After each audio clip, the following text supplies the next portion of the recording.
महाशिवरात्रि पर्व सबसे महान ते महान और ऊंचे ते ऊंचा पर्व है। इस महाशिवरात्रि पर्व से ही काल चक्र के, वर्ष चक्र के सारे पर्व मनाने शुरू होते हैं। परम प्रिय परमात्मा शिव भगवान स्वयं सृष्टि पर आकर हम मनुष्य आत्माओं को राजयोग की शिक्षा देते हैं। हमने हजारों वर्ष गाया है, त्वमेव माता च पिता त्वमेव, त्वमेव बंधुश्च सखा त्वमेव, त्वमेव विद्या द्रविणं त्वमेव, त्वमेव सर्वं मम देव देव। किसने गाया है ये? हाथ उठाए। सभी ने गाया है, सभी ने सुना है। आरती में भी हम कहते हैं तुम मात पिता हम शरण गऊ तेरी, कहते हैं ना।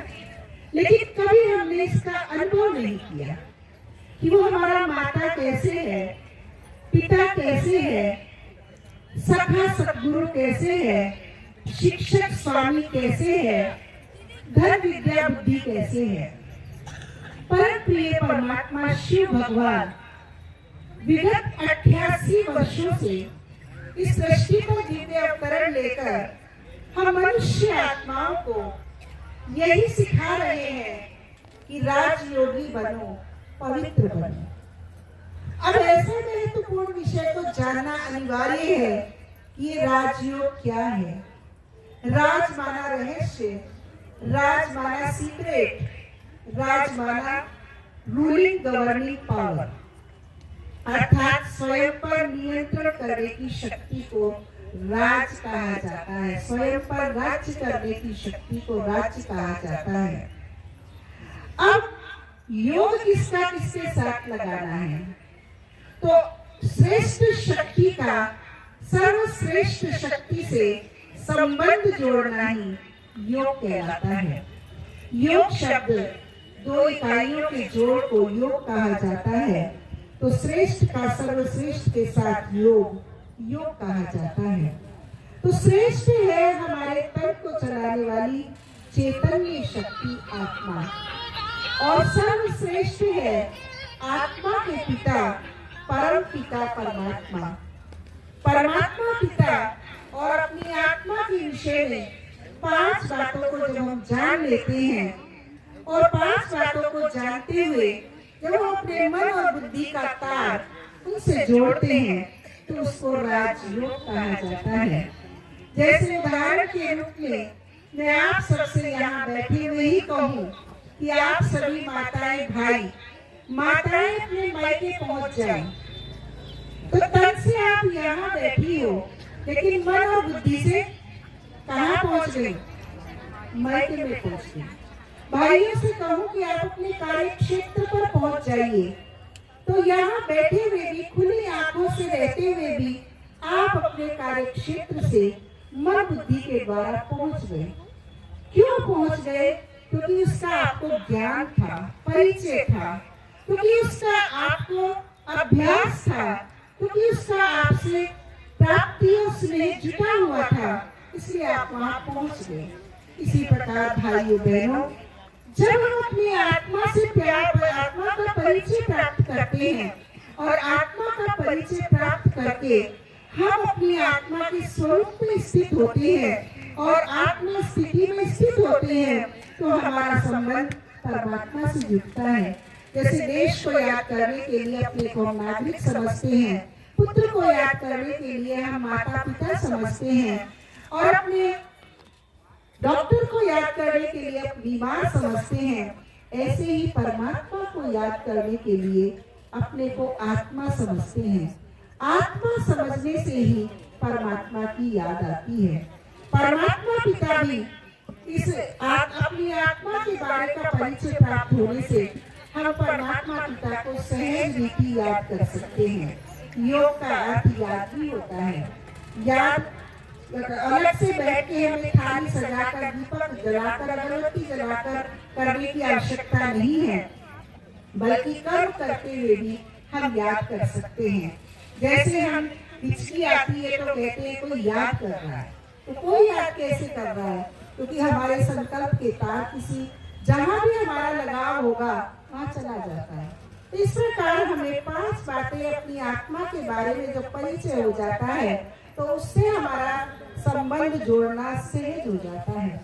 ठीक इस प्रकार से आत्मा के साथ साथ परम प्रिय परमात्मा का भी 5 बातों का परिचय होना अनिवार्य है।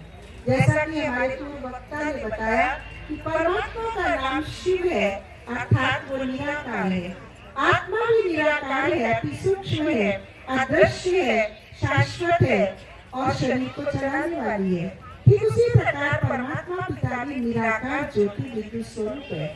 निराकार आत्मा का निराकार परमात्मा से संबंध जोड़ना, निराकार आत्मा समझकर परमात्मा पिता को याद करना ही तो सच्चे अर्थों में राजयोग कहा जाता है।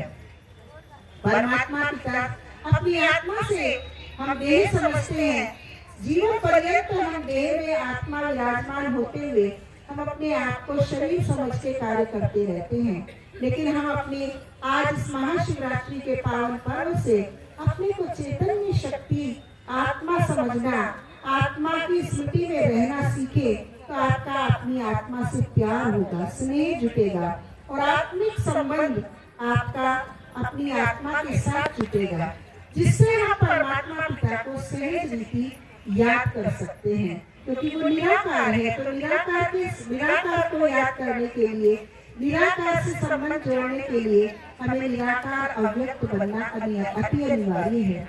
इसी प्रकार हमारी आत्मा के 7 गुण होते हैं और परमात्मा गुणों का सागर है। तो आत्मा हमारी, आपने देखा होगा जब कोई शरीर छोड़ता है तो कहते हैं परलोक सिधारा, क्योंकि आत्मा इस देह के अंदर 5 तत्वों की दुनिया के पार परलोक ब्रह्मलोक से आई है और इस देह को छोड़कर वापस परलोक ब्रह्मलोक में चली जाती है। और हम आत्माओं के पिता परमात्मा भी उस परलोक ब्रह्मलोक के रहवासी हैं। तभी कहा जाता है पार ब्रह्म परमेश्वर तुम सबके स्वामी। तो ब्रह्मलोक के पार का रहने वाला परम पिता परमात्मा शिव हम मनुष्य आत्माओं को शक्ति, प्रकाश और दृष्टि देते रहते हैं, जिससे हम आत्माएं अपने देह के बंधन से मुक्त होकर उस परमात्मा पिता के संबंध में अपने को जोड़ सकते हैं और परमात्मा पिता से गुण और शक्तियों की प्राप्ति कर सकते हैं। इसलिए परिचय हमें अवश्य होना अनिवार्य है कि आत्मा का निवास स्थान कहाँ है और आत्मा के परम प्रिय परमात्मा पिता का निवास स्थान कहाँ है। जैसे भी हम मायके और कार्य क्षेत्र पर पहुँच गए, क्योंकि इसका परिचय था, अभ्यास था। ठीक इस प्रकार से जब हमारी आत्मा के पिता परमात्मा का परिचय हमको प्राप्त हो जाता है, अभ्यास हो जाता है कि मैं आत्मा आंखों के द्वारा देखने वाली, कानों के द्वारा सुनने वाली, मुख के द्वारा बोलने वाली सचेतन शक्ति आत्मा हूँ। जब ये अभ्यास हमारी दैनिक दिनचर्या में कार्य व्यवहार में आ जाता है तो हमें परमात्मा पिता को याद करना सरल और सहज हो जाता है। और जैसे वहाँ हमारा मन बुद्धि पहुँच गया, यहाँ खुली आंखों से बैठे हुए, ठीक उस प्रकार हम अपने परमात्मा पिता को, अपनी मन बुद्धि को अपनी आत्मा के धाम में, परम धाम में ले जा सकते हैं।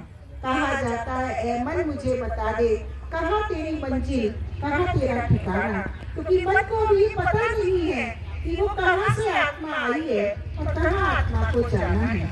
लेकिन परमात्मा पिता हम मनुष्य आत्माओं को विगत 88 वर्षों से हमारी आत्मा के सत्य परिचय को और हमारे परम प्रिय परमात्मा के सत्य परिचय को प्रदान कर रहे हैं, जिसके माध्यम से हम अपने संबंध को उस परमात्मा पिता से जोड़ सकते हैं। और जब परमात्मा पिता से हमारा संबंध जुट जाएगा तभी हम उससे माता पिता का अनुभव कर सकेंगे। माता बनकर कभी किसी ने अनुभव किया है कि परमात्मा मेरी माँ है? जो कहते हैं हाँ मैंने ये अनुभव किया है कि परमात्मा मेरी माँ है और मुझे पालना दे रहा है, वो हाथ उठाए। जो बाबा की बच्ची है उन्होंने अनुभव किया है, जो अभी परिचित नहीं है उन्होंने नहीं किया है। तो धन्यवाद के पात्र है, बधाई के पात्र है जिन्होंने ये अनुभव किया है कि परमात्मा। इसका अर्थ है कि सभा में से बात कही जा रही है तो जिनका हाथ नहीं उठा है वो भी इस अनुभव को कर सकते हैं। जिन्होंने हाथ उठाया उन्होंने प्रमाणित किया कि कि परमात्मा हमारी माता है और इस माता होने के अनुभव को किया जा सकता है। तो ठीक इस प्रकार जिनका हाथ नहीं उठा है वो भी आज से अपने परम प्रिय परमात्मा को परिचय प्राप्त करके संबंध जोड़कर उससे अपना संबंध जोड़कर माँ का अनुभव कर सकते हैं कि परमात्मा मेरी माता है। आज देखिए देह की माता कितना सुख और सुकून देती है, तो सोचिए परमात्मा पिता परमा कितना सुख और शक्ति देती है। अगर हम उसका अनुभव करेंगे तो हमारा जीवन खुशहाल और प्रसन्नता से भरपूर हो जाएगा। परमात्मा पिता हमारे परम पिता है।